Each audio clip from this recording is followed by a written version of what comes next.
व्याख्यामुद्रां करसरसिजैः पुस्तकं शङ्खचक्रे बिभ्रद्भिन्नस्फटिकरुचिरे पुण्डरीके निषण्णः अम्लानश्रीरमृतविशदैरं शुभिप्लावयन् मामाविर्भूयादनगमहिमा मानसे वागधीशः। नमस्ते प्राणेश प्रणतविभवायामनिमगाः नमः स्वामिन् रामप्रियतमनमन् गुरुगुण नमस्तुभ्यं भीमप्रबलतमकृष्णेष्ट भगवन् नमः श्रीमन्मध्वप्रदिश सुदर्शन्नो जय जय श्रीगुरुभ्यो नमः। नारायणं सुरगुरुं जगदेकनाथं भक्तप्रियं सकललोकनमस्कृतं च त्रैगुण्यवर्जितमजं विभुमाद्यमीशं वन्दे भवद्गणम् अमरासुरसिद्धवन्द्यं नारायणं नमस्कृत्य नरं चैव नरोत्तमं देवीं सरस्वतीं व्यासं ततो जयमुदीरये। ವೇದವ್ಯಾಸರ ಮಹಾಭಾರತದ ಚಿಂತಕರಿಗೆ ವಂದನೆಗಳು.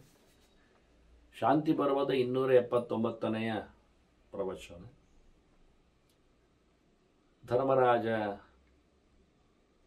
ಯುದ್ಧಾನಂತರದಲ್ಲಿ ಶಾಂತಿಗಾಗಿ ಭೀಷ್ಮರಲ್ಲಿಗೆ ಕೃಷ್ಣ ಹೇಳಿದಂತೆ ಚಿಂತನೆಗಾಗಿ ಬಂದಿದ್ದಾನೆ.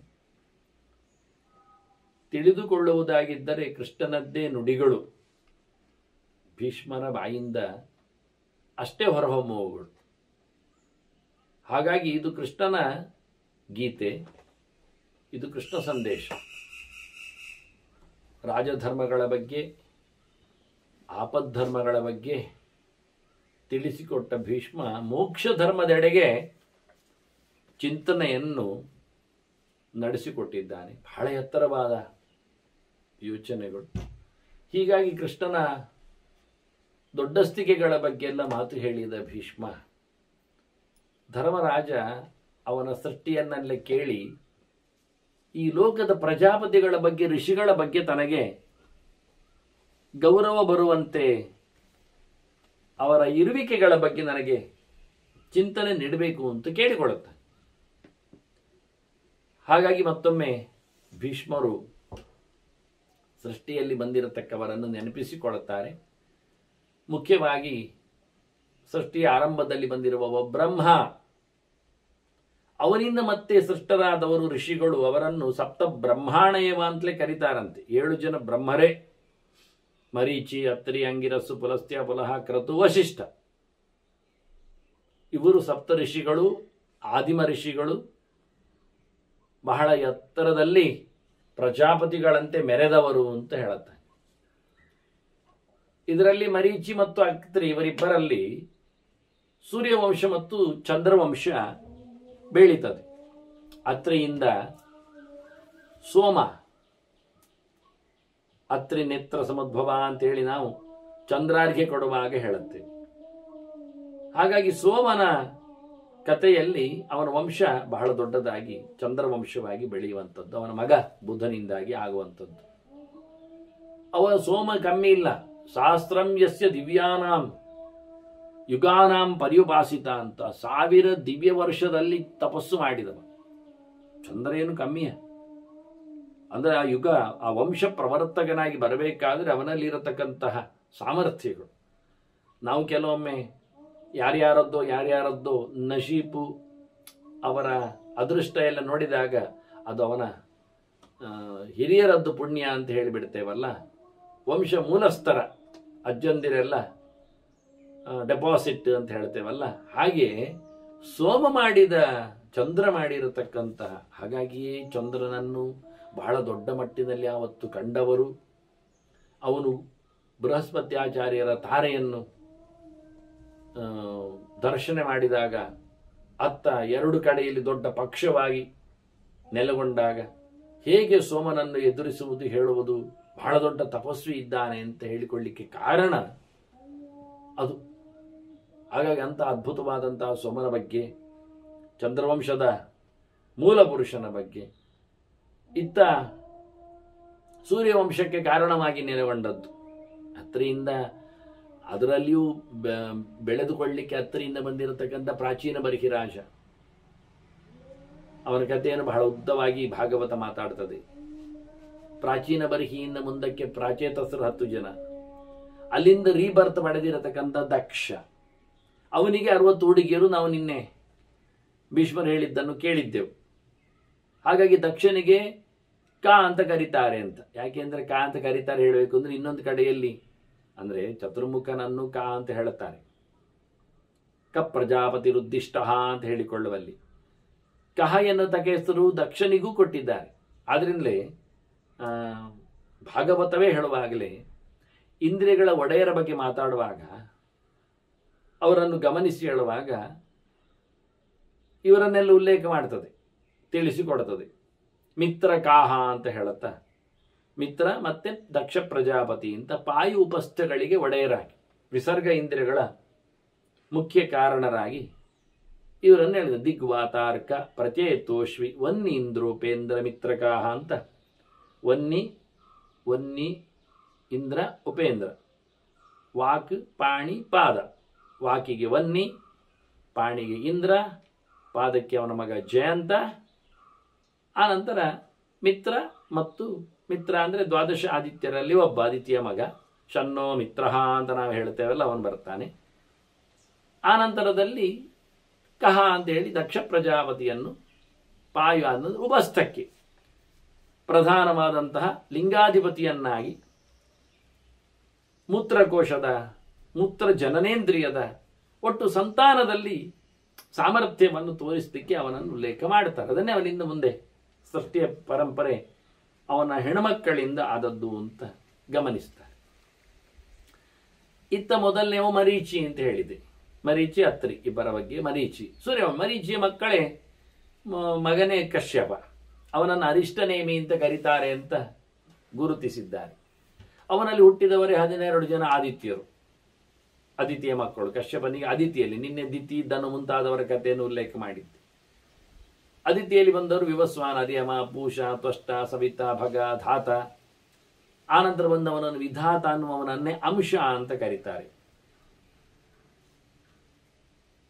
ವರುಣ, ಮಿತ್ರ, ಅದೀಗ ಮಿತ್ರ ಹೇಳಿದವ. ಮತ್ತೆ ಶಕ್ರ, ಉರುಕ್ರಮನೆ ವಿಷ್ಣು, 12ನೇವನು ವಾಮನ, 11ನೇವನಾಗಿ ಇಂದ್ರನನ್ನು ಹೇಳುತ್ತಾರೆ.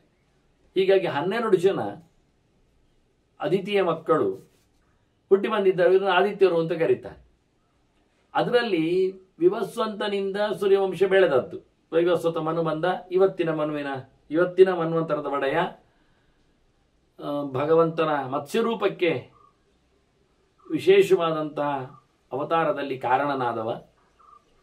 ಅಲ್ಲಿಂದ ಮುಂದೆ ಬೇಕಾದಷ್ಟು ಸಂತಾನಗಳು ಅವನದ್ದು ಶ್ರಾದ್ದ ದೇವನಿಂದಾಗಿ ಮುಂದೆ ಬೆಳೆದಿದೆ. ಮುಂದಕ್ಕೆ ಸೂರ್ಯವಂಶ, ಇಕ್ಷ್ವಾಕು, ನೃಗ, ಶರಿಯಾದಿ, ದಿಷ್ಟ, ದೃಷ್ಟ, ಕರುಷಕ, ನಿಷಂದನ, ಭಾಗ, ವೃಷದ್ರ ಇವರೆಲ್ಲ ಬಹಳ ದೊಡ್ಡದಾದಂತಹ ಸೂರ್ಯವಂಶಗಳು. ಅದಿರಲಿ. ಇಲ್ಲಿ ಹೇಳುವಾಗ ಮತ್ತೊಂದು ಮಾಹಿತಿ ಕೊಟ್ಟದ್ದವರು ಅರ್ಯಮ ಅಂತ 2ನೇನೋ ಇದ್ದಾನಲ್ಲ, ಕಶ್ಯಪನ ಮಗ. ಅವನಿಂದ ಮನುಷ್ಯರ ಸಂತಾನ ಆದದ್ದು. ವಾಸ್ತವವಾಗಿ ಬೆಳವಣಿಗೆ ನಿಂತದ್ದು. ಇಲ್ಲಿಯೂ ಭೀಷ್ಮರು ಹೇಳುವಾಗ ಅದನ್ನು ಬಹಳ ಸಮುಗ್ಧವಾಗಿ ಹೇಳಿದ್ದಾರೆ.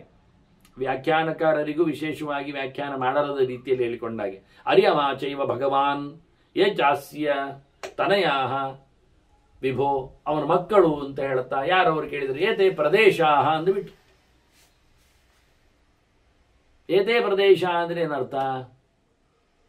ಈ ಜಾಗಗಳು ಅಂತ ಅರ್ಥವಾ?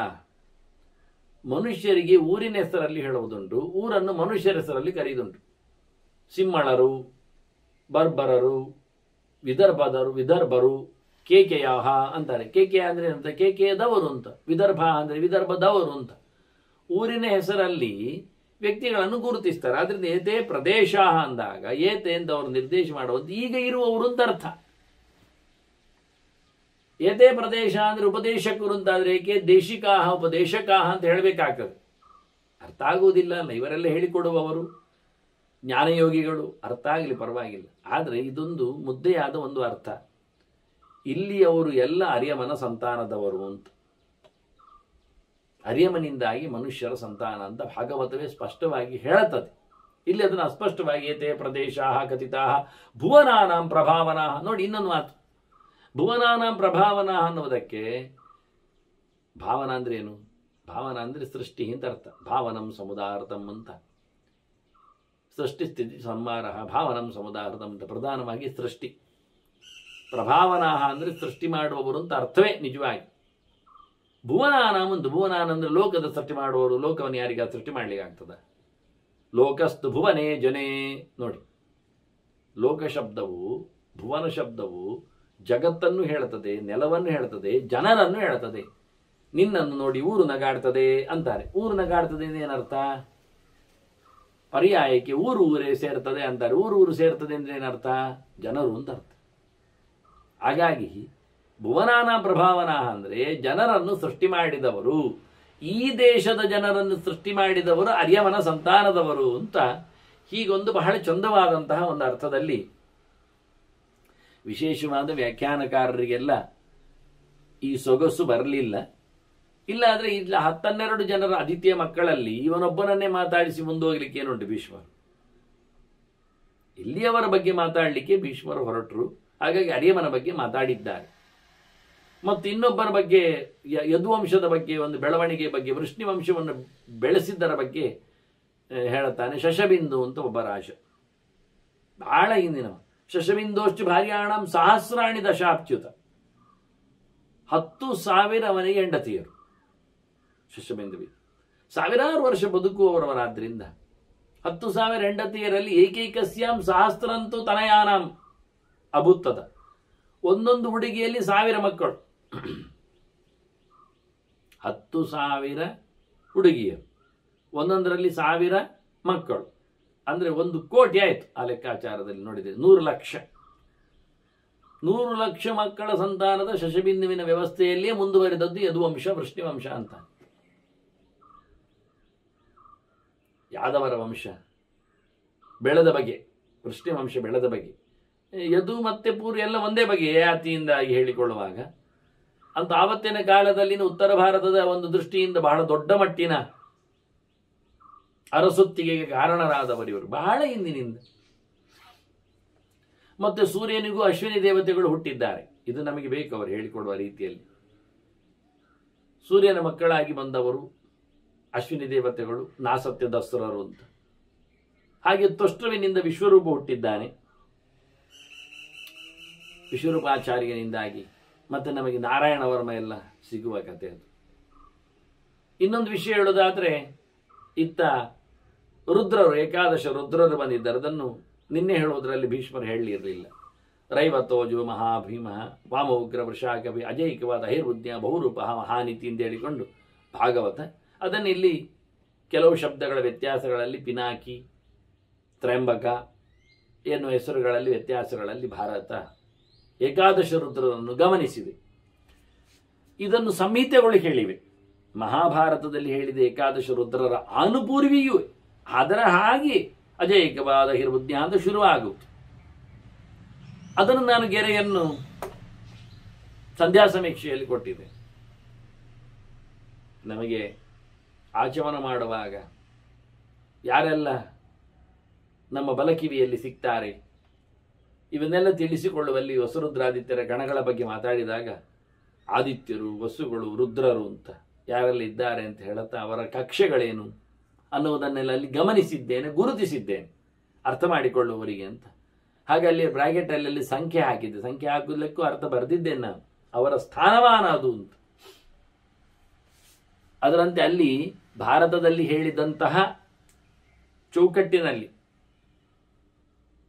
ಅಲ್ಲಿ ತಿಳಿಸಿಕೊಟ್ಟಿದ್ದೇನೆ. ಅಲ್ಲಿ ಒಂದು ಶಬ್ದ ಶಂಕರಃ ಅಂತ ಒಂದು ಬಂದಿದೆ. ಅಲ್ಲಿ ರೈವತಃ ಅಂತ ಪಾಠ ಇರುವುದು. ವಾಸ್ತವವಾದ ಪಾಠ ರೈವತವೇ ಸರಿ. ಅದೆಲ್ಲೋ ಸಂಹಿತೆಯಲ್ಲಿ ತಪ್ಪಾಗಿರಬೇಕು. ಹಾಗಾಗಿ ನನ್ನ ಮುದ್ರಣದಲ್ಲಿ ಹಾಗೆ ಇದೆ. ನಾನು ಅದನ್ನು ನೋಟ್ ಮಾಡಿದ್ದೆ.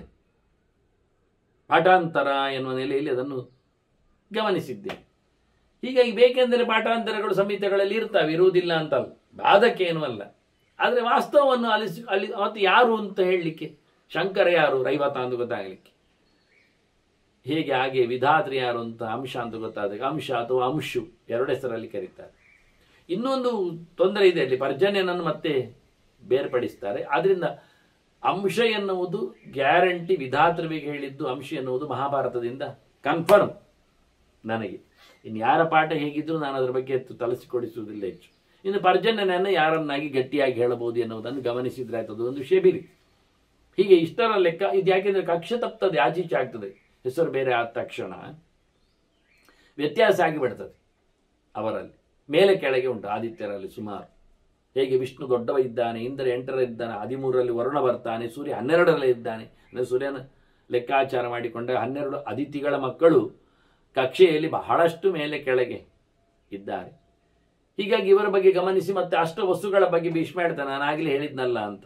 ಹಾಗೆ ಹೇಳಿದ್ದೇನು ಕಂಡದ್ದಿಲ್ಲ, ಹಿಂದೊಮ್ಮೆ ಬಂದಿದೆ ಇಟ್ಟುಕೊಳ್ಳುವ ಅಷ್ಟೇ. ದ್ರೋಣ ಪ್ರಾಣ ಧ್ರುವ ಅರ್ಕ ಅಗ್ನಿ ದೋಷ ವಸ್ತು ವಿಭಾವಸು ಅಂತ. ಅವನು ಅಷ್ಟವಸ್ತುಗಳ ಬಗ್ಗೆ ಮಾತಾಡದಿರ್ಲಿಕ್ಕೂ ಕಾರಣ ಇರ್ಬೋದು, ಭೀಷ್ಮನೇ ಒಬ್ಬ ವಸ್ತು ಅಲ್ವ.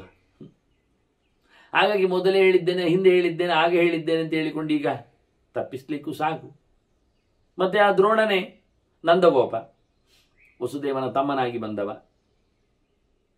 ಹಾಗಾಗಿ ಈ ನೆಲೆಯಲ್ಲಿ ವಸ್ತುಗಳ ಬಗ್ಗೆ ಇಲ್ಲಿ ಮಾತಾಡದಿದ್ದದ್ದು ಅನುಕೂಲವೇ ಇರಬಹುದು. ಇನ್ನು ಮುಂದಕ್ಕೆ ಅವನು ವಿಶ್ವ ದೇವತೆಗಳ ಬಗ್ಗೆ ಮಾತಾಡ್ತಾನೆ. ದೇವತೆಗಳ ಜೊತೆಯಲ್ಲಿ ಇರತಕ್ಕಂಥ ಪಿತೃಗಳು ಸಹ ಉಲ್ಲೇಖಕ್ಕೆ ಸಿಗ್ತಾರೆ. ಹೀಗೆಲ್ಲ ಇವರನ್ನೆಲ್ಲ ಸೃಷ್ಟಿಯಲ್ಲಿ ಬಂದವರನ್ನೆಲ್ಲ ಗಮನಿಸಿ ಗುರುತಿಸಿ ಅದರಲ್ಲಿ ಸುಮಾರು ಪ್ರಕಾರದಲ್ಲಿ ದೇವತೆಗಳ ಗಣಗಳಿವೆ. ಪಿತೃಗಳು ಹೇಗೆ ದೇವತೆಗಳಲ್ಲೇ ಒಂದು ಗಣಗಳು, ಆದರೆ ಬಹಳಷ್ಟು ಮಾತುಗಳೆಲ್ಲ ಬೇರೆ ಕಡೆ ನಮಗೆ ಲಭ್ಯವಾಗ್ತದೆ. ಆದರೆ ಇಲ್ಲಿ ಹೇಳಿಕೊಳ್ಳುವಾಗ ಶೀಲ ಯೌವನಯೋ ಸ್ತನ್ಯ ತಥಾನ್ಯೇ ಸಿದ್ಧ ಸಾಧ್ಯಯೋ ರುಭವ ಮರುತಶ್ಚೈವ ದೈವಾನಾಂ ಚೋದಿತೋ ಗಣ ಅಂತೇಳಿ ದೇವತೆಗಳಲ್ಲಿ ರುಭುಗಳು ಅಂತಿದ್ದಾರೆ. ಅದು ಸರಿ. ರುಭು ವಿಭು ರುಭು ವಿಭು ವಾಜ ಅಂತ 3 ಜನರನ್ನು ರುಭುಗಳು ಅಂತ ಹೇಳ್ತಾರೆ, ರುಭುಗಣ ಅಂತ. ಆನಂತರ ಮರುತ್ತುಗಳು, ಅದು ಸತ್ಯ, 49 ಜನ ಇದ್ದಾರೆ, ವಿಶ್ವ ದೇವತೆಗಳು 10 ಇದ್ದಾಗೆ. ಇನ್ನೂ ಒಂದು ಸಿದ್ಧರು ಸಾಧ್ಯರು ಅಂತ, ಅದು ಸತ್ಯ.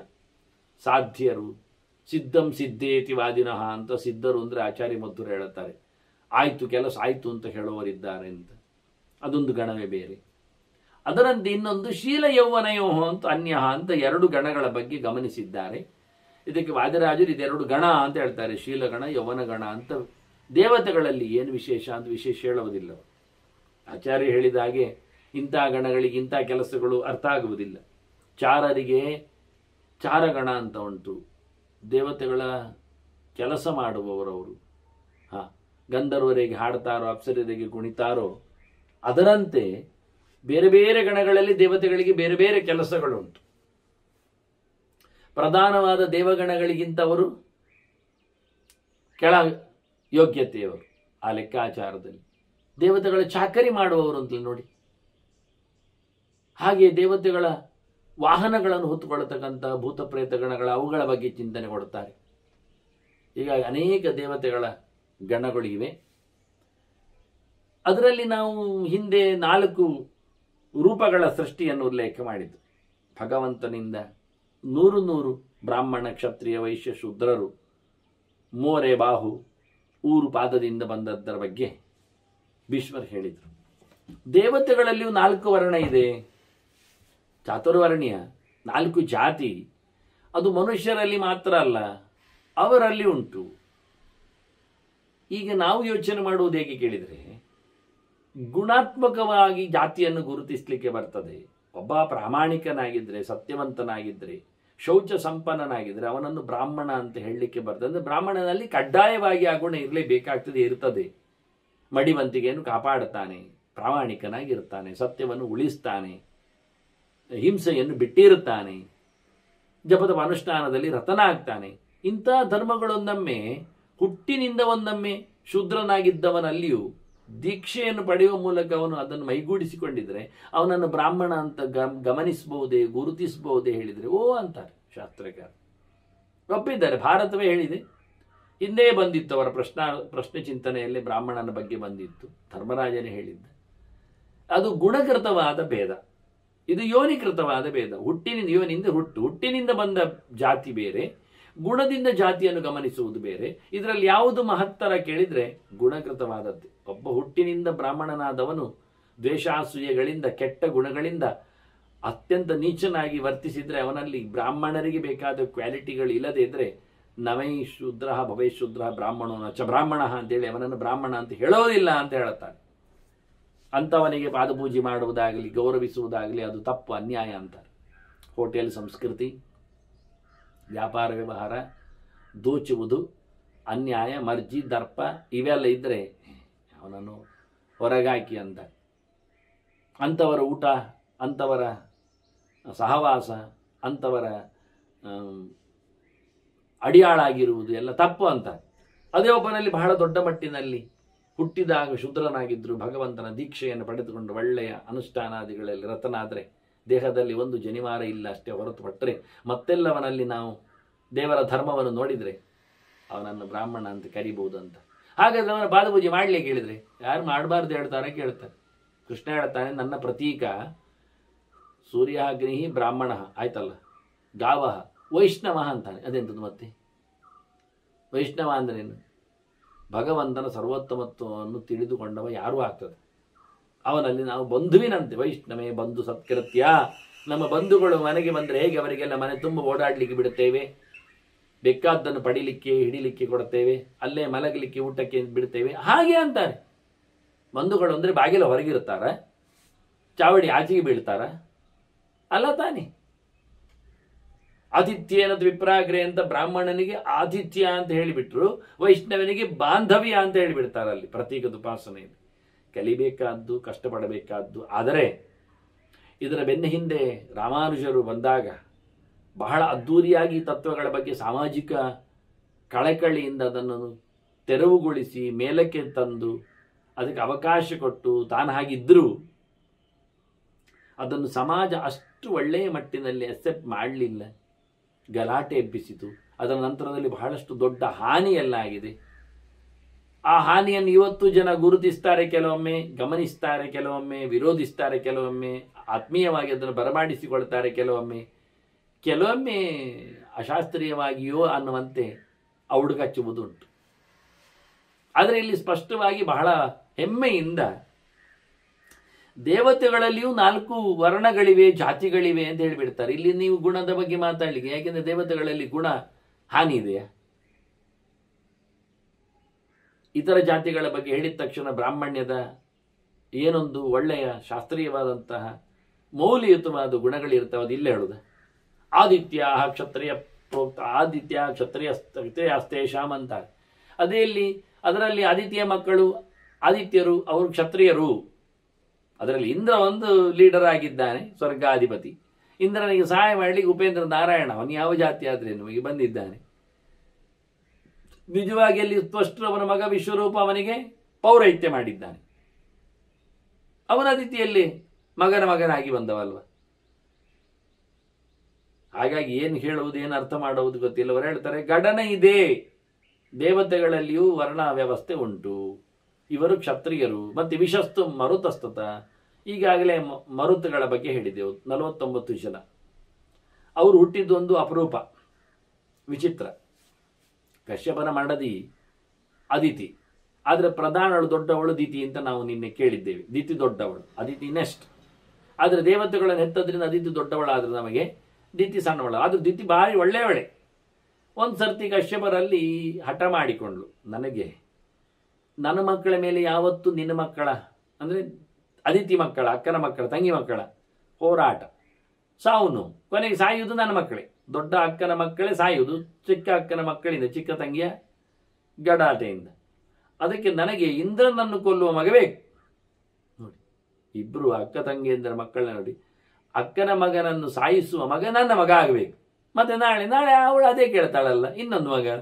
ಏನೇ ಇರಲಿ ಬಿಡಿ, ಕಶ್ಯಪನಿಗೆ ಭಾರಿ ಸಂಕಟ ಆಯಿತು. ಒಳ್ಳೆ ಹೆಣ್ಮಕ್ಕಳು, ಹೃದಯ ಮಾತ್ರ ಭಾರಿ ಹರಿತವಾಗಿರ್ತದೆ ಅಂತ ಹೇಳಿಕೊಂಡದ್ದಾಗಲೇ ಅವ ಆಯಿತು ಅಂದ. ಅಂಥ ಮಕ್ಕಳು ಬೇಕಾದರೆ ವರ್ಷಗಟ್ಟಲೆ ತಪಸ್ಸು ಮಾಡಬೇಕಾಗ್ತದೆ, ನಿಯಮವನ್ನು ನಡೆಸು, ಎಲ್ಲ ಮಾಡ್ತೇನೆ ಅಂದು ಕರೆಕ್ಟಾಗಿ ಕೇಳಿಕೊಂಡು ಬಹಳ ಚೆಂದಾಗಿ ವ್ರತ ನಿಯಮ ನಿಷ್ಠಳಾಗಿದ್ಲು. ಇಂದ್ರ ಗೊತ್ತಾಗದಂತೆ ಇದ್ದು ಸಹವಾಸಕ್ಕೆ ತಾಯಿ, ಚಿಕ್ಕ ತಾಯಿ, ದೊಡ್ಡ ತಾಯಿ, ಅವಳಿಗೆ ಸಹಾಯ ಮಾಡಲಿಕ್ಕೆ ಸೇರಿಕೊಂಡಿದ್ದಾನೆ. ಯಾವಾಗಾದರೂ ಏನಾದರೂ ತಪ್ಪಾದಾಗ ಹೊಟ್ಟೆ ಒಳಗಿದ್ದ ಮಗುವನ್ನು ಮುಗಿಸಬೇಕು ಅಂತ ಅವನಿಗೆ ಅಷ್ಟೇ ಹಠ.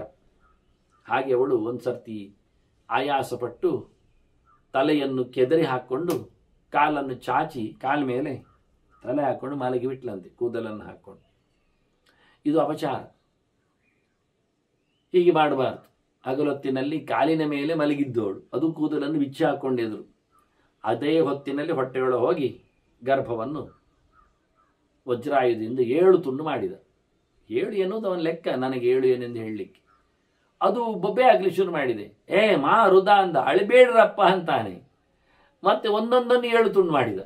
49 ಆಯ್ತು ಅಲ್ಲಿ ತುಂಡು. ಅದು ಅಳುವುದು ನಿಲ್ಲಿಸಲಿಲ್ಲ, ಸಾಯಲಿಲ್ಲ.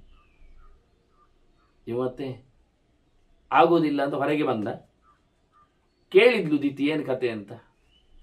ನಾನು ನೀನು ತಪ್ಪು ಮಾಡಿದಾಗ ವ್ರತಭಂಗ ಆದದ್ದು ನೋಡಿ ಒಳಗೋಗಿ ಕತ್ತರಿಸಿದೆ, ಅದು ಕೂಗಿದೆ, ಮತ್ತೆ ಕತ್ತರಿಸಿದೆ, ಮತ್ತೆ ಕೂಗಿದೆ ಅಂದ. ನಿನಗೆಂತ ಆಗ್ಬೇಕೀಗ? ನಿನಗೂ ಶಾಶ್ವತ ಉಳಿಯುವ ಮಕ್ಕಳಾದ್ರೆ ಆಯ್ತಲ್ಲ. ಇಂದ್ರ ಅನ್ಕೊಳ್ಳೋ ಮಗ, ನಾವು ಅಕ್ಕನ ತಂಗಿ ಮಕ್ಕಳು ಉಳಿದಿದ್ದಾರೆ ಹೇಳಿದೆ, ನಿನ್ನ ಮಕ್ಕಳು ಉಳಿದಿದ್ದಾರೆ ಅಂತ ಹೇಳುವ ಹಾಗೆ ಮಾಡು, ಕೇಳುವಲ್ಲ. ಅದರ ಬದಲು ಅವ್ರು ಅನ್ಕೊಳ್ಳಿ, ಇವರು ಅನ್ಕೊಳ್ಳಿ, ನನ್ನ ಜೊತೆಯಲ್ಲಿ ಅವ್ರು ಬರ್ತಾರೆ, ಆಯ್ತಾ, ನಾನು ಕರ್ಕೊಂಡು ಹೋಗ್ತೇನೆ, ನಿರಂತರ ಬದುಕುವ ಮಕ್ಕಳು ನಿನ್ನದಾಗ್ತಾರೆ ಹೇಳಿ. ಹೀಗೆ ಮರುತ್ತುಗಳು ದ್ವಿತೀಯ ಗರ್ಭದವರು, ಒಂದು ದೃಷ್ಟಿಯಿಂದ ದೈತ್ಯರು, ಆದರೆ ದೇವತೆಗಳು ಕೋಟಿಯಲ್ಲಿ ಸೇರಿಬಿಟ್ರು, ಇಂದ ಕರ್ಕೊಂಡು ಹೋಗಿಬಿಟ್ಟು.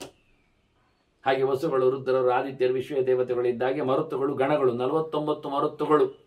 ಪ್ರಧಾನ ಮಾರುತನೇ ಪ್ರಾಣ ಅವರಿಗೆ. ಮತ್ತೆ 50ನೇ ಲೆಕ್ಕಾಚಾರಕ್ಕೆ ಬಂದರೆ ಅವರು ಕೆಳಗಿದ್ದಾರೆ, ಅವ್ರ ಮೇಲಿದ್ದಾರೆ. ಅದರಲ್ಲಿ ಪ್ರಾಣಾಪಾನ ವ್ಯಾನೋದಾನದಿದ್ದಾರೆ, ಪ್ರಭಹ, ಆವಹ, ವಿವಾಹ, ಸಂವಹ ಇದ್ದಾರೆ. ಫಸ್ಟ್ ಲೇಯರ್ಸ್ಗಳು 7, ಅದರಲ್ಲಿ ಫೇಮಸ್ ಅವರು.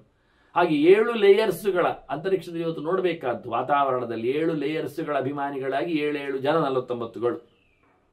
ಇವರು ವಿಶಸ್ತು ಮರುತಸ್ತತ, ಇವರು ವೈಶ್ಯರು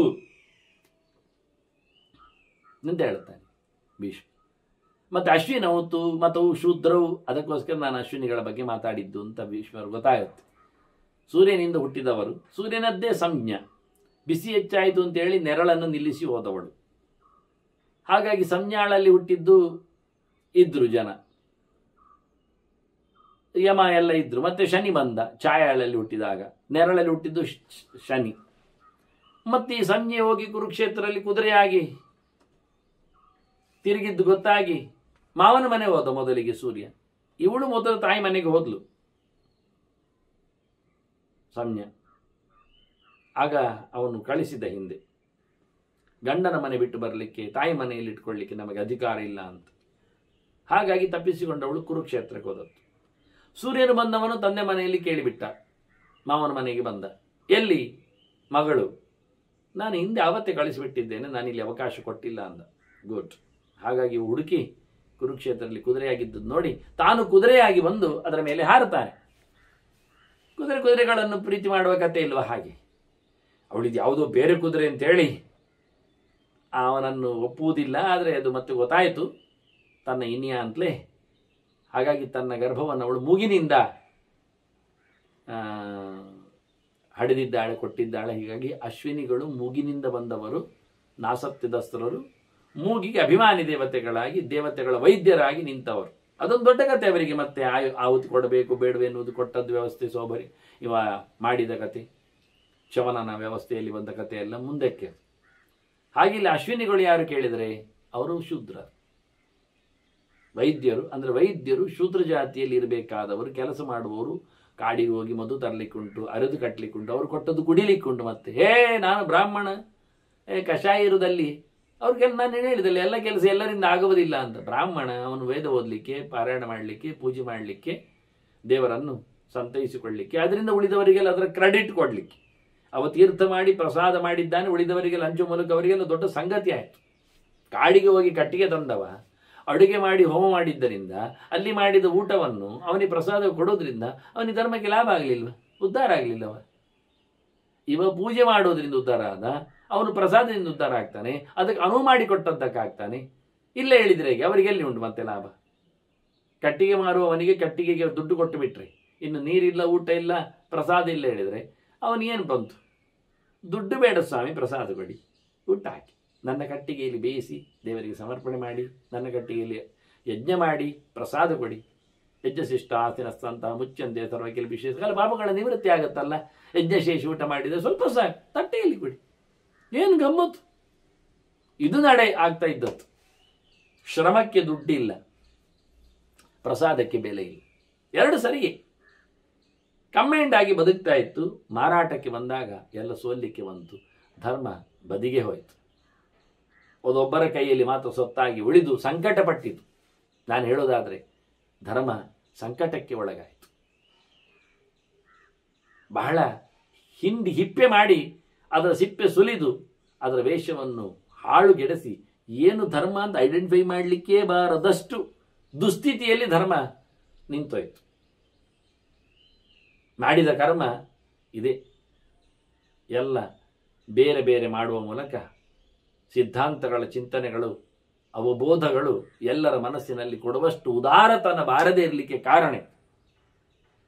ಬಹಳ ಚಂದವಾಗಿ ಅವರೆಲ್ಲ ಬಹಳಷ್ಟು ಅಶ್ವಿನಿಗಳು, ಶೂದ್ರರು ಅಂದರೆ ಏನು ಅಯೋಗ್ಯರು ಅಂತಲ್ಲ, ತಪಸ್ಸಿಗ್ರವು ಸಮಾಹಿತು ಅಂತಾರೆ. ಭಾರಿ ದೊಡ್ಡ ಮಟ್ಟಿನ ತಪಸ್ಸು ಮಾಡಿದವರು ಅಂತ. ನೋಡಿ, ಸಾಧನೆಗೆ ಯಾರು ಅಡ್ಡಿ ಇಲ್ಲ. ಏನು ತಪಸ್ಸು ಮಾಡಿದ್ರು ಹೇಳಿದರೆ ನಾಮಸ್ಮರಣೆ ಯಾರಿಗೂ ಅಧಿಕಾರ ಉಂಟಲ್ಲ. ತಪಸ್ಸು ಮಾಡಬಾರ್ದು ಯಾರು ಹೇಳಿದರು? ಹೌದಲ್ಲ? ಮತ್ತೆ ಶೂದ್ರನಾದರೆ ಏನು ಬಾಯಿ ಮುಚ್ಚಿಕೊಂಡಿರ್ಬೇಕಾ? ನಾರಾಯಣ ಹೇಳಬಾರ್ದವ? ಆಯ್ತಲ್ಲ. ನೋಡಿ ಎಂದು ಗಮ್ಮತ್ತು. ಅಂದರೆ ಹಾಗಿಲ್ಲ ಅವರು. ನಾನಾಗಲೇ ಹೇಳಿದೆ, ಎಲ್ಲ ಗುಣವಂತರೇ ಇವರು, ದೇವರ ದರ್ಶನ ಮಾಡಿದವರೇ, ಸಾಧನೆ ನಡೆಸಿಕೊಡುವವರೇ. ಆದರೂ ದೇವತೆಗಳಲ್ಲಿಯೂ ಜಾತಿ ವಿಭಾಗ ಇತ್ತು. ಕೇವಲ ಹೇಳುವುದಲ್ಲ ಮನುಷ್ಯರಲ್ಲಿ ಮಾತ್ರ ಅಲ್ಲ. ಭಾರತ ಹೇಳ್ತದೆ ದೇವತೆಗಳಲ್ಲಿ ಇತ್ತು, ಇದೆ. ಇದನ್ನು ಆಚಾರ್ಯ ಮಧ್ವರು ಭಾಷ್ಯಗಳಲ್ಲಿ ಯಾರೆಲ್ಲ ಬ್ರಾಹ್ಮಣ ದೇವತೆಗಳು, ಯಾರೆಲ್ಲ ಕ್ಷತ್ರಿಯ ದೇವತೆಗಳು ಗುರುತಿಸಿದ್ದಾರೆ. ಅಂದರೆ ಕ್ಷತ್ರಿಯರನ್ನು ಕಾಪಾಡುವ ದೇವತೆಗಳು ಅಂತ ಅರ್ಥ ಅಲ್ಲ, ಅಥವಾ ಕ್ಷತ್ರಿಯ ಅಭಿಮಾನಿಗಳು ಅಂತ ಅರ್ಥವಲ್ಲ. ಅವರಲ್ಲಿ ವ್ಯವಸ್ಥೆ ಇದೆ ಅಂದ ತಕ್ಷಣ ಅವರಲ್ಲಿ ಗುಣವಂತಿಕೆ ಇಲ್ಲ ಹೇಳಬೇಡಿ. ರೂಲ್ ಔಟ್ ಮಾಡುವ ಅಧಿಕಾರ ಉಂಟು ಹೇಳಿದ ತಕ್ಷಣ ಜಪ ಮಾಡುವುದಿಲ್ಲ ಹೇಳುದಾ? ವ್ಯಾಪಾರ ಮಾಡ್ತಾನೆ ಅಂದ ತಕ್ಷಣ ಅವನು ಸತ್ಯವನ್ನು ಹೇಳ್ತಾನೆ ಹೇಳುವುದಿಲ್ಲ ಹೇಳುದಾ? ಇತ್ತ ಇದೆ ಅತ್ತ ಇದೆ ಎರಡು. ಪರಿಕ್ರಮ ಮಾಡುವುದರಿಂದ ದೇವರ ನಾಮಸ್ಮರಣೆ ಮಾಡುವುದಿಲ್ಲ ಹೇಳಲಿಕ್ಕಿಲ್ಲ. ಅವನು ಕಾಡಿಗೆ ಹೋಗಿ ಮರ ಕಡದಾಗಲೂ ನಾರಾಯಣ ಹೇಳಬಹುದು, ಹೇಳ್ತಾನೆ, ಹೇಳಬೇಕು. ಬೆಳಿಗ್ಗೆ ಮುಂಜಾನೆ ಬೇಗ ಎದ್ದು ಮುಳುಗಿ ಎದ್ದು ಸ್ನಾನ ಮಾಡಿ ನಾರಾಯಣ ಹೇಳಿಯೇ ಹೋಗುವವ, ತೀರ್ಥ ತಗೊಂಡೇ ಹೋಗುವವ, ದೇವರ ಪಾದಧೂಳಿಯನ್ನು ಹಣೆಗೆ ಮೆತ್ತಿಕೊಂಡೇ ಹೋಗುವವ. ಏನು ತಪ್ಪಿತ್ತು? ಏನಾಯ್ತಿದು? ಏನಾಗಲಿಲ್ಲ, ಹೆಚ್ಚು ಕಡಿಮೆ ಏನಾಗಲಿಲ್ಲ. ಹಾಗೆ ಬಹಳ ಚಂದವಾದಂಥ ವ್ಯವಸ್ಥೆಯನ್ನು ಉಲ್ಲೇಖ ಮಾಡ್ತಾರೆ. ಹಾಗೆ ಸ್ಮೃತಾ ಅಂಗಿರಸೋ ದೇವಾ ಬ್ರಾಹ್ಮಣ ಇತಿ ನಿಶ್ಚಯ. ಅಗ್ನೇಯ ವಂಶದವರು, ಅಂಗಿರಸ ಅಂದರೆ ಅಗ್ನೇಯ ವಂಶದವರು, ಅಗ್ನೇಯ ವಂಶದವರು ಬ್ರಾಹ್ಮಣ, ಆಗ್ನೇಯರು. ಹಾಗೆ ಈ ಬ್ರಾಹ್ಮಣಾದಿಗಳ ಬಗ್ಗೆ ಚಿಂತನೆ ಕೊಡ್ತಾರೆ. ಇದೆಲ್ಲ ಯಾಕೆ ಕೇಳಿದರೆ, ಏತಾನ್ಮಯಿ ಪ್ರಾತರುತ್ಥಾಯ ದೇವಾನ್ಯಸ್ತು ಪ್ರಕೀರ್ತಯೇತ್ ಸ್ವಜಾತ್ ಅನ್ಯಕೃತಾಚ್ಚೈವ ಸರ್ವಪಾಪಾತ್ ಪ್ರಮುಚ್ಯತೆ ಅಂತ. ಇದನ್ನು ಯಾರು ಇವರನ್ನೆಲ್ಲ ಬೆಳಿಗ್ಗೆದ್ದು ಈ ದೇವತೆಗಳ ಚಿಂತನೆಗಳನ್ನೆಲ್ಲ ನೆನಪಿಸಿಕೊಳ್ತಾನೆ, ಪುಣ್ಯಶ್ಲೋಕರ ಪವಿತ್ರ ಚಿಂತನೆ ಯಾರಲ್ಲಿ ಬರ್ತದೆ ಅವನು ತಾನು ಮಾಡಿದ್ದಾಗಲಿ ಇನ್ನೊಬ್ಬರು ಮಾಡಿದ್ದಾಗಲಿ ಪಾಪದಿಂದ ಬಿಡುಗಡೆಯನ್ನು ಪಡಿತಾನೆ. ಎಲ್ಲ ಪ್ರಕಾರದ ತಪ್ಪುಗಳಿಂದ ಆತ ನಿವೃತ್ತಿಯನ್ನು ಪಡಿತಾನೆ. ಹೀಗೆ ಹೇಳುತ್ತಾ ಭೀಷ್ಮರು ಧರ್ಮರಾಜ ಇನ್ನೊಂದು ಪ್ರಶ್ನೆ ಕೇಳಿಕೊಂಡಿದ್ದ, ಯಾವ ದಿಕ್ಕಿನಲ್ಲಿ ಯಾರ್ಯಾರು ನೆಲೆಗೊಂಡಿದ್ದಾರೆ ಅಂತ. ಸಾಮಾನ್ಯವಾಗಿ ನಾವು ಜಪದ ನಂತರದಲ್ಲಿ ಉಪಸ್ಥಾನ ಅಂತ ಬಂದಿದೆ. ಎದ್ದು ನಿಂತು ಎಲ್ಲ ದಿಕ್ಕಿನಲ್ಲಿರತಕ್ಕ ದೊಡ್ಡವರನ್ನು ನೆನಪಿಸಿಕೊಂಡು ಕೈ ಮುಗಿಲಿಕ್ಕೆ ಉಂಟು. ಇವತ್ತು ಅತ್ಯಂತ ಸಮಷ್ಟಿಯಾಗಿ ಮಾತುಗಳು ಬರ್ತವೆ. ನಾನು ಸಂಧ್ಯಾ ಸಮೀಕ್ಷೆಯಲ್ಲಿ ಸ್ವಲ್ಪ ಕೊಟ್ಟಿದ್ದೇನೆ, ಮುಟ್ಟಿದ್ದೇನೆ, ಮಾತಾಡಿಸಿದ್ದೇನೆ. ಹಾಗಾಗಿ ಹೇಳುವಾಗ ಒಟ್ಟಲ್ಲೇ ಒಂದು ಮಾತಲ್ಲಿ ಹೇಳುವುದುಂಟು, ಪೂರ್ವ ದಿಕ್ಕಿನವರಿಗೆ ನಮಸ್ಕಾರ, ಉತ್ತರಸ್ಯಾಂ ದಿಶಿಯೇ ವರ್ತಮಾನ ಹೇಳಿಕೊಂಡು ಉತ್ತರದಲ್ಲಿರುವವರಿಗೆ ನಮಸ್ಕಾರ, ಹಾಗೆ ಹೇಳಿಕೊಂಡು ಮೇಲೆ ಕೆಳಗೆ ನಡುವೆ ಹಿಂಬದಿ ಮುಂಬದಿ ಎಲ್ಲ ಹೇಳಿಕೊಂಡು ಮುಗಿಯಿತು. ನಮ ಪ್ರಾಚ್ಯೇ ದಿಶೆ ಅಷ್ಟ ದೇವತಾ ಏತಸ್ಯಾಂ ಪ್ರತಿವಸಂಧ್ಯತ ಅಭ್ಯಷ್ಟ ನಮೋ ನಮಃ ಅಂತ ಹೇಳಿಕೊಂಡು ಪೂರ್ವ ದಿಕ್ಕಿನಲ್ಲಿ ಯಾರೆಲ್ಲಿ ಇದ್ದಾರೆ ಅವರಿಗೆಲ್ಲ ನಮಸ್ಕಾರದ ಒಟ್ಟಿಗೆ ನಮ ಪ್ರಾಚ್ಯೇ ದಿಶೆ, ಪೂರ್ವ ದಿಕ್ಕಿಗೆ ನಮಸ್ಕಾರ, ಅದು ಸ್ತ್ರೀಲಿಂಗ ಆದ್ರಿಂದಾಗಿ. ಯಾಷ್ಟ ದೇವತಾ, ಯಾರೆಲ್ಲ ದೇವತೆಗಳಿದ್ದಾರೆ ಅಲ್ಲಿ ನೆಲೆಗೊಂಡಿದ್ದಾರೆ ಮತ್ತು ಉಳಿದವರು ಯಾರೆಲ್ಲ ಬರ್ತಾರೆ ಅವರಿಗೆಲ್ಲ ಒಟ್ಟು ನಮಸ್ಕಾರ. ಯಾರೆಲ್ಲ ಬರ್ತಾರೆ ಅಂತ ಬೇಕಲ್ಲ ಲಿಸ್ಟಲ್ಲಿ. ಋಷಿಗಳು ಯಾರೆಲ್ಲ ಒಳಗೊಂಡಿದ್ದಾರೆ, ಸುಮಾರಾಗಿ 7 ಜನರ ಋಷಿಗಳೇ ಪ್ರಧಾನ. 7 ಎನ್ನುವುದಕ್ಕೆ ಇರುವಂತೆ ಪೂರ್ವ ದಿಕ್ಕಿನಲ್ಲಿ 7 ಜನರು ಬರ್ತಾರೆ. ಯವಕ್ರೀತೋತರೇಭ್ಯಶ್ಚ, ರೇಭ್ಯನಾದ ಯವಕ್ರೀತ, ಅರ್ವಾವಸು ಪರಾವಸು. ನಮಗೊತ್ತು ಅರ್ವಾವಸು ಪರಾವಸುಗಳ ಕತೆ, ಅವರದ್ದನ್ನು ನಾನು ನಿರಸ್ತ ಪರಾವಸು ಇದು ಮಹಾಮರ್ವಾವಸೋ ಸದನೇ ಶ್ರೀದಾಮಿ ಎನ್ನುವಲ್ಲಿ ಆಸನದ ಚಿಂತನೆಯಲ್ಲಿ ಅದನ್ನು ನಾನು ಕಥೆಯಾಗಿ ಕೊಟ್ಟಿದ್ದೇನೆ. ಅದು ಭಾರತದ್ದೇ. ಮತ್ತೆ ಔಷಿಜಷ್ಟೇವ ಕಕ್ಷಿವಾನ್, ಮತ್ತೆ ಔಷಿಜ ಕಕ್ಷಿವಂತ. ಮತ್ತೆ ಇನ್ನು ಮುಂದಕ್ಕೆ ಹೋದರೆ ಬಲಶ್ಚ ಅಂಗಿರಸ ಸ್ಮೃತಃ, ಅಂಗಿರಸನಲ್ಲಿ ಬಂದಿರತಕ್ಕಂತಹ ಒಬ್ಬ ಬಲ ಎನ್ನುವ. ಆ ಬಳಿಕ ಮತ್ತೆ ಉಳಿದವರು ಕೇಳಿಕೊಂಡ್ರೆ ಋಷಿರ್ ಮೇಧಾತಿಥೆ ಪುತ್ರ ಕಣ್ವ, ಮೇಧಾತಿಥಿಯ ಮಗನಾಗಿರತಕ್ಕಂಥ ಕಣ್ವ, ಮತ್ತೆ ಬರೀಷದ ಸ್ತತ. ಹೀಗೆ 7 ಜನರು ಪೂರ್ವ ದಿಕ್ಕಿನಲ್ಲಿರುವವರು, ದೇಶವನ್ನು ಬೆಳಗಿಸುವವರು, ನಮಗೆ ಅನುಗ್ರಹ ಮಾಡುವರು. ಅದರಂತೆ ದಕ್ಷಿಣ ದಿಕ್ಕಿಗೆ ಬಂದರೆ ಉನ್ಮುಚಃ ವಿಮುಚಶ್ಚೈವ ಸ್ವಸ್ತಿ ಆತ್ರೇಯಶ್ಚ ವೀರ್ಯವಾನ್, ಉನ್ಮುಚ ವಿಮುಚ ಮತ್ತು ಸ್ವಸ್ತ್ಯಾತ್ರೇಯ ಅಂತ. ಅದರೊಟ್ಟಿಗೆ ಪ್ರಮುಚ ಇದ್ಮವಾಹಶ್ಚ. ಇವರು 5 ಜನ ಸೇರಿಕೊಂಡು ಭಗವಾಂಶ್ಚ ದೃಢವ್ರತ ಇದ್ದಾನೆ. ಮತ್ತು ಮಿತ್ರಾವರುಣಯೋ ಪುತ್ರ ತಥಾ ಅಗಸ್ತ್ಯ. ಮಿತ್ರಾವರುಣರಿಬ್ಬರಿಂದಲೂ ಸಹ ಕುಂಭದಲ್ಲಿ ಹುಟ್ಟಿ ಬಂದವ ಅಗಸ್ತ್ಯ, ಮಹಾಪ್ರತಾಪಶಾಲಿ. ಅವರ ಬಗ್ಗೆ ಮುಂದೆ ಕಥೆ ಹೇಳುತ್ತಾರೆ. ಅಂಥವನಿರುವಂತಹ ದಿಕ್ಕುಗಳದು ಮತ್ತೆ ದಕ್ಷಿಣ ದಿಕ್ಕಿನಲ್ಲಿದ್ದಾರೆ. ಅವರಿಗೆ ಕೈ ಮುಗಿಬೇಕು, ಚಿಂತನೆ ಮಾಡಲಿಕ್ಕೆ ಉಂಟು. ಮತ್ತೆ ನೋಡಿಕೊಂಡಾಗ ಪಶ್ಚಿಮಕ್ಕೆ ಬಂದಾಗ ಅಲ್ಲಿ 9 ಜನರನ್ನು ಗಮನಿಸಿದ್ದಾರೆ. ಇಲ್ಲಿ ಹೇಳುವಾಗ ಅಲ್ಲಿ ಉಷಂಗು ಇದ್ದಾನೆ, ಕವಶ ಇದ್ದಾನೆ, ಧೌಮ್ಯ, ಮತ್ತೆ ಪರಿವ್ಯಾಧಶ್ಚ ವೀರ್ಯವಾನ್, ಮತ್ತೆ ಏಕತಶ್ಚ ದ್ವಿತಶ್ಚೈವ ತ್ರಿತಶ್ಚೈವ ಮಹರ್ಷಯ. ಅದರೊಟ್ಟಿಗೆ ಅತ್ರೇ ಪುತ್ರಶ್ಚ ದುರ್ವಾಸನ ಜೊತೆಯಲ್ಲಿ ಮತ್ತೊಬ್ಬ ಸೇರಿದ್ದಾನೆ, ಅವನು ತಥಾ ಸಾರಸ್ವತಃ ಪ್ರಭು. ಇಷ್ಟು ಜನರು 9 ಜನರು ಒಂದು ದೃಷ್ಟಿಯಿಂದ ಪಶ್ಚಿಮದಲ್ಲಿ ಇರತಕ್ಕಂಥ ಋಷಿಗಳು. ಮತ್ತು ಉತ್ತರಕ್ಕೆ ಬಂದರೆ ದೊಡ್ಡ ಋಷಿಗಳೇ. ಅತ್ರಿಶ್ಚೈವ ವಸಿಷ್ಠಶ್ಚ ಕಶ್ಯಪಶ್ಚ ಮಹಾನ್ ಋಷಿ ಗೌತಮೋತ ಭರದ್ವಾಜ ವಿಶ್ವಾಮಿತ್ರೋತ ಕೌಶಿಕ ವಂಶದಲ್ಲಿ ಬಂದ ವಿಶ್ವಾಮಿತ್ರ, ಮತ್ತೆ ದಮದಗ್ನಿಶ್ಚ ರೇಣುಕೆಯ ಮಗನಾಗಿ ಬಂದ. ಇವರಿಷ್ಟು ಜನ ಸಪ್ತಋಷಿಗಳು ಉತ್ತರದಲ್ಲಿ ಇರುವವರು. ಯಸ್ಯಾಂ ದಿಶಿಹ್ಯೇತೆ ತಾಂದಿಶಂ ಶರಣಂಗತ. ಯಾವ ದಿಕ್ಕಿನಲ್ಲಿ ಯಾರ್ಯಾರಿದ್ದಾರೋ ಅವರವರನ್ನು ಆಯಾ ದಿಕ್ಕಿನಲ್ಲಿ ತಲೆ ಬಗ್ಗಿಸಬೇಕು, ನೆನಪಿಸಿಕೊಳ್ಳಬೇಕು, ನಮಿಸಬೇಕು. ಹಾಗೆ ಮಾಡಿದರೆ ಮುಚ್ಚತೆ ಸರ್ವವಾಪ್ಯಭ್ಯ ಸ್ವಸ್ತಿಮಾಂಶ ತಥಾ ಭವೇತ್. ಅವನು ಎಲ್ಲ ಪಾಪದಿಂದ ನಿವೃತ್ತನಾಗ್ತಾನೆ. ಇವನಿಗೆ ಒಳ್ಳೆಯದಾಗಲಿ ಅಂತ ಹಾರೈಸ್ತಾರೆ, ಅನುಗ್ರಹಿಸ್ತಾರೆ. ಏತೇಷಾಂ ಕೀರ್ತನಂ ಕೃತ್ವ ಸರ್ವಪಾಪೈ ಪ್ರಮುಚ್ಯತೆ. ಹೆಸರು ಹೇಳಿದರೆ ಸಾಕು ಇವರದ್ದು. ಹೆಸರು ಹೇಳಬೇಕು ಅಂತ ಅರ್ಥ. ಸುಮ್ಮನೆ ಪೂರ್ವ ದಿಕ್ಕಿನಲ್ಲಿದ್ದವರಿಗೆ ಕೈ ಮುಗಿದಿದ್ದೇನೆ. ಯಾರು ಪೂರ್ವ ದಿಕ್ಕಿನಲ್ಲಿ ಹೇಳಬೇಕು, ಉತ್ತರದಲ್ಲಿದ್ದವರಿಗೆ ವಸಿಷ್ಠಾದಿಗಳನ್ನು ನೆನಪಿಸಿಕೊಳ್ಳಬೇಕು.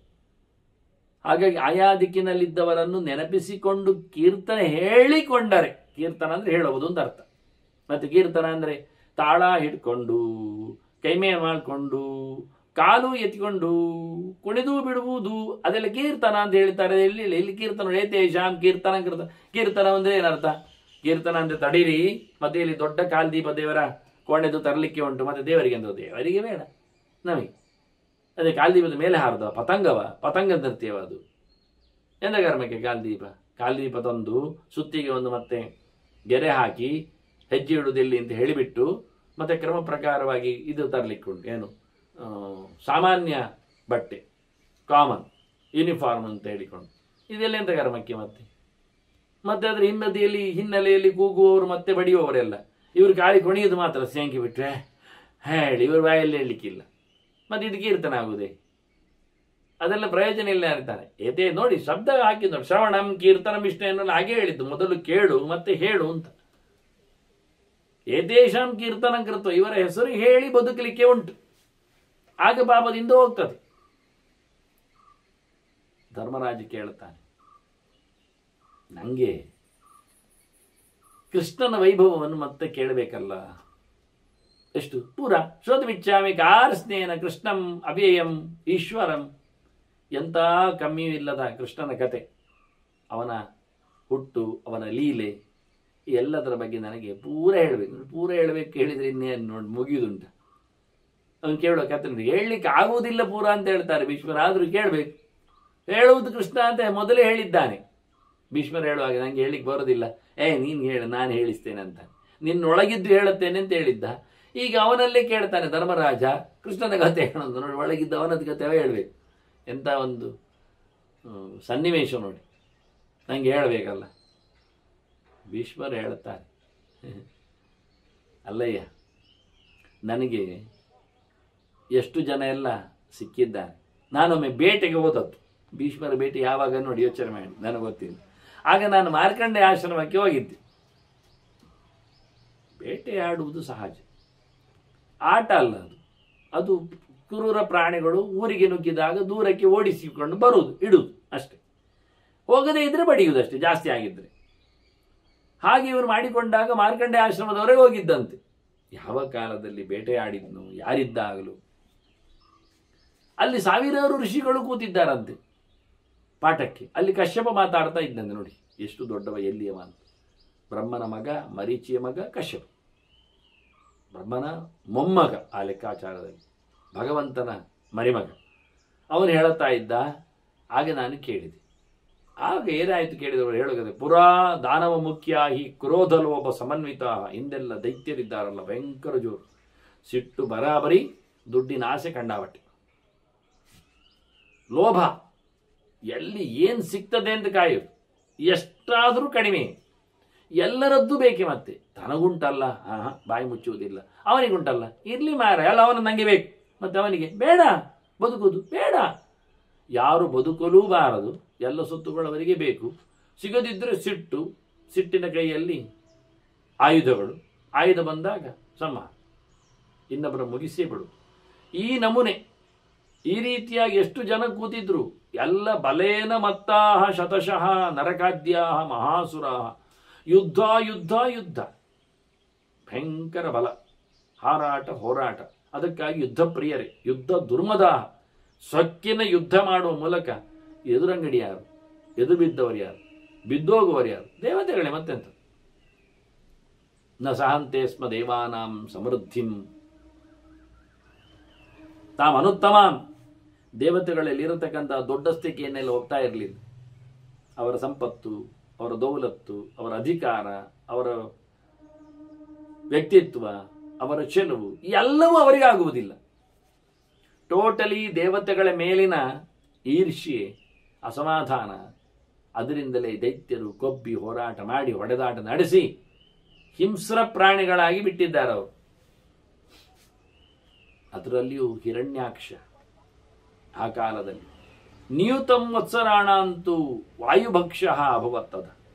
ಮಹಾದೈತ್ಯ ಹಿರಣ್ಯಾಕ್ಷ, ಮಹಾರೌದ್ರ, ಭಯಂಕರ ಪ್ರತಾಪಶಾಲಿ. ಅವನು 1,00,000 ವರ್ಷಗಳ ಕಾಲ ತಪಸ್ಸು ಮಾಡಿದ್ದಾನೆ. ಅಯುತ ನಿಯುತ ಪ್ರಯುತ ಎಲ್ಲ, ಅಯುತ ಪ್ರಯುತ ನಿಯುತ 16,000. ಹೈಮೋ ನಿಯುತಯೋ ಜನಃ ಅಂತ ಹೇಳಿ ಮತ್ಸ್ಯದ ಬಗ್ಗೆ ಪ್ರಮಾಣ ಬಂದಿದೆ. ಏಕಶೃಂಗಧರಃ ಮತ್ಸ್ಯ ಅಂತೇಳಿ, ಒಂದು ಕೊಂಬಿನ ಮೀನು ಎಷ್ಟು ಬೆಳೆದಿತ್ತು ಆಗ ಮಹಾಮತ್ಸ್ಯ, ಭಗವಂತನ ಅವತಾರ ರೂಪ. ನಿಯುತ ಯೋಜನ, ಅಯುತಂ ಪ್ರಯುತಂ ನಿಯುತಂ ಅಂತ ಲೆಕ್ಕಾಚಾರ. ಅಯುತ ಅಂದರೆ 10,000, ಸಹಸ್ರಂ, ಅಯುತಂ 1000 ಆದ ನಂತರ 10,000, 10,000 ನಂತರ ಪ್ರಯುತ ಅಂದರೆ ಅಯುತಂ ನಿಯುತಂ ಪ್ರಯುತಂ 10,000 ಲಕ್ಷ, ಮತ್ತೆ 1 ಹೆಚ್ಚು, ಮತ್ತೆ 1,00,000 10,00,000 ಆಗ್ತದೆ. ಹಾಗೆ ಮುಂದೆ ಹೋಗ್ತದೆ. ಅರ್ಬುದ ನೆರ್ಬುದ ಎಲ್ಲ ಶಬ್ದಗಳು, ಕರ್ವ ನಿಖರ್ವ ಶಂಖ ಪದ್ಮ. ನಮ್ಮಲ್ಲಿ 0 ಲೆಕ್ಕಾಚಾರ ಖಂಡ ಬಟ್ಟೆ ಉಂಟು. 50 0 ಹಾಕುವಷ್ಟು ಶಬ್ದಗಳನ್ನು ನಾವು ಹೇಳುತ್ತೇವೆ. ಈ ರೀತಿಯಾಗಿ ಸಾವಿರಾರು ವರ್ಷಗಳ ಕಾಲ ತಪಸ್ಸು ಮಾಡಿದ ಹಿರಣ್ಯಾಕ್ಷ ಲೇಭೆ ದೇವಾತ್ ಪಿತಾಮಹಾತ್, ವರಗಳನ್ನೆಲ್ಲ ಪಡೆದ ಚತುರ್ಮುಖನಿಂದಲೇ. ದೊಡ್ಡವನವನೇ. ಅವನ ವರ ಇದ್ದರೆ ಯಾರಾದರೂ ಎದುರಾಗ್ತಾರ? ಯಾರು ಬರುವುದಿಲ್ಲ. ಬ್ರಹ್ಮ ಹೋರಾಟಕ್ಕೆ ಬರುವುದಿಲ್ಲ, ರುದ್ರಾದಿಗಳ ಹೋರಾಟದಲ್ಲಿ ಗೆಲ್ಲಿಕ್ಕೆ ಸಾಧ್ಯ ಇಲ್ಲ. ಅವನು ಈಶಾನನಾಗಿ ಅಷ್ಟ ದಿಕ್ಪಾಲಕನಲ್ಲಿ ಸೇರಿ ಹೋರಾಟಕ್ಕೆ ಬರ್ತಾನೆ, ದೇವತೆಗಳ ಜೊತೆಯಲ್ಲಿ ಆಗುವುದಿಲ್ಲ. ಲಕ್ಷಗಟ್ಟಲೆ ವರ ಪಡೆದಿದ್ದಾರೆ ಇವರು ಎಲ್ಲರಿಗೂ. ಹೀಗಾಗಿ ದೈತ್ಯರ ಈ ಗಲಾಟೆ ಬಹಳ ಜೋರಾಗಿತ್ತು. ದಾನವೈ ಅರ್ಧ್ಯಮಾನಾಸ್ತು ದೇವಾಹ ದೇವರ್ಷಯಸ್ತತ. ಅತ್ತ ದೇವತೆಗಳಿಗೂ ಪದ್ರ, ದೇವತೆಗಳನ್ನು ನಂಬಿದ ಋಷಿಗಳಿಗೂ ತೊಂದರೆ. ಅವರು ಯಜ್ಞಯಾಗ ಎಲ್ಲ ಮಾಡುವವರು, ಅವರಲ್ಲಿ ಒಂದು ಪದ್ರ. ಅವರ ಯಜ್ಞಗುಂಡವನ್ನು ಹಾಳು ಮಾಡುವುದೇನು, ಆಶ್ರಮವನ್ನು ಕಿತ್ತು ಬಿಡುವುದೇನು, ಅವರನ್ನೇ ಕೊಂದು ತಿಂದು ಹಾಕುವುದೇನು. ಮತ್ತೆ ದೇವತೆಗಳನ್ನು ತಿಂದು ಹಾಕ್ಲಿಕ್ಕೆ ಬರೋದಿಲ್ಲ ಕೆಲವೊಮ್ಮೆ. ಇವರನ್ನೆಲ್ಲ ತಿಂದು ಹಾಕಿಬಿಡ್ತಾರೆ ಋಷಿಗಳನ್ನೆಲ್ಲ. ಆವತ್ತು ಅರಣ್ಯಕ್ಕೆ ಬಂದಾಗ ರಾಮನಲ್ಲಿ ಋಷಿಗಳೆಲ್ಲ ಗೋಳಾಡಿದ್ರು. ದಮ್ಮಯ್ಯ ಬಂದು ನೋಡಿ ಇಲ್ಲಿ ಏನಾಗಿದೆ ಅಂತ. ಎಲುಬಿನ ರಾಶಿಯಾಗಿದೆ ನೋಡು, ಗಮ್ಮತ್ತಿನಲ್ಲಿ ನಿನ್ನ ತಪಸ್ಸು ಮಾಡುತ್ತಿರುವ ಋಷಿಗಳನ್ನು ತಿಂದು ತೇಗಿದ ರಕ್ಕಸರ ಪರಿ ನೋಡು. ಹಾಗಾಗಿ ಅವನು ಒಂದೇ ಸರ್ತಿ 14,000 ಅಲ್ಲಿನ ಕರದೂಷಣಾದಿಗಳನ್ನು ಶೂರ್ಪಣಕ್ಕೆಯ ವಿವಾದದೊಂದಿಗೆ ಸಾಯಿಸಿತ್ತು, ಕ್ಲೀನ್ ಮಾಡಿತ್ತು. ಹಾಗೆ ದೇವಋಷಿಗಳು ದೇವತೆಗಳು ದಾನವರಿಂದ ತೊಂದರೆಗೊಳಗಾಗಿ ಕಷ್ಟಪಟ್ಟು ನೋಡ್ತಾರೆ. ಈ ನೆಲ ಭೂದೇವಿ ಒದಾಡ್ತಿದ್ದಾಳೆ. ಬಹಳ ಚೆನ್ನಾಗಿ ನೋಡಿದರು. ಪೃಥ್ವಿ ಮಾರ್ತರೂಪ ಅಂತೆ ಸಮಪಶ್ಯನ್ ದಿವೌಕಸ. ಮೇಲಿನವರು ನೆಲವನ್ನು ನೋಡುವುದು. ನೆಲದಲ್ಲಿ ಯಜ್ಞಯಾಗಗಳಿಲ್ಲ, ಋಷಿಗಳಲ್ಲಿ ವೇದಮಂತ್ರಗಳಿಲ್ಲ, ಅವರೇ ಇಲ್ಲ. ಹಾಗಾಗಿ ಮೇಲಿನ ಲೋಕಕ್ಕೆ ಇವತ್ತು ಒಳ್ಳೆಯ ರೀತಿಯಿಂದ ಕ್ಷೇಮ ಬರುವಂತಹ ಕೆಲಸ ಆಗ್ತಾ ಇಲ್ಲ. ಕಾರಣ ದಾನವರ ಉಪಟಳ. ನೆಲ ತತ್ತರಿಸಿ ಹೋಗಿದೆ. ಅವಳೇನು ಮಾಡಿದ್ಲು? ಭೂದೇವಿ, ಭೂಮಿತಾಯಿ, ಆಗುವುದಿಲ್ಲ ಇಲ್ಲಿ ಸಂಕಷ್ಟ.